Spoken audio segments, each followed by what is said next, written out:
group will be interviewing 6 different salespeople from multiple different sales backgrounds. 5 of the interviews are from the retail industry, stores such as Purdy's Chocolate, AT&T Global, Dynamite, and 2 individuals from SportCheck. We also had an interview with a B2B CRM company called Salesforce. Our goal was to investigate the sales industry to gain insights and evaluate the attractiveness of a sales career. The 5 questions we asked each interviewee were: 1. What do you like the best about being a salesperson? 2. What do you dislike the most about being a salesperson? 3. Could you explain any general or sales-specific training that you've completed or that you think would be useful for salespeople to undergo? Please describe them. 4. Where do you see the future to sales going? And 5. What are the top 5 skills that every salesperson needs to have and why? We decided to ask question 4 because we thought it'd be important for us to know the future of sales before we decide the attractiveness of the sales position. And we decided to ask 5 the top 5 skills so that we'd be able to emulate those in our younger years of university so that we'd be able to get a career in sales. To the positive and negative components that are involved with being a salesperson, we see that many of these aspects are one and the same.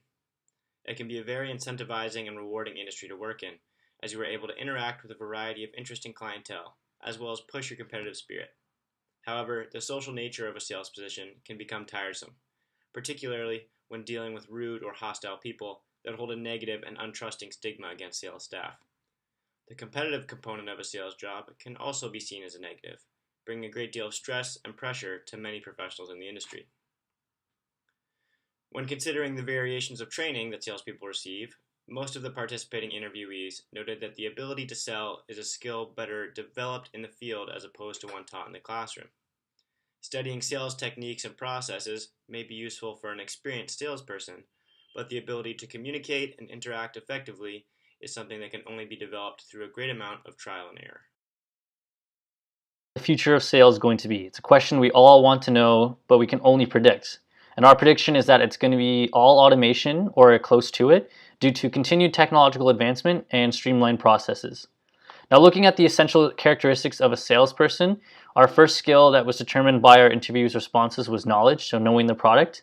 The next skill was communication, being able to communicate effectively, which led to active listening, listening to the customer, hearing what it is they want, and being able to provide what they need. The next skill was passion, being passionate about the product. If you're passionate, that will lead to more job satisfaction. The other skill set was patience, being patient and waiting. You never know if the customer is going to make the sale, even if you think it's going to go poorly. If you wait to the end of the conversation, they may end up making the purchase. After analyzing everyone's interviews and our results, there were 2 main objectives that were common in being a good salesperson. While everyone's jobs were different, they all connected in these factors. A career in sales can be tough at times, and determination is extremely important. Your personality and charm can really affect whether or not someone wants to make a sale with you, so it is crucial that you keep an open mind. Communication is a second key factor in being a successful salesperson. To properly communicate and have an open conversation with your customers is what ultimately determines the sale. If a customer finds that they can't understand the salesperson properly, this will drive them away from making their decision.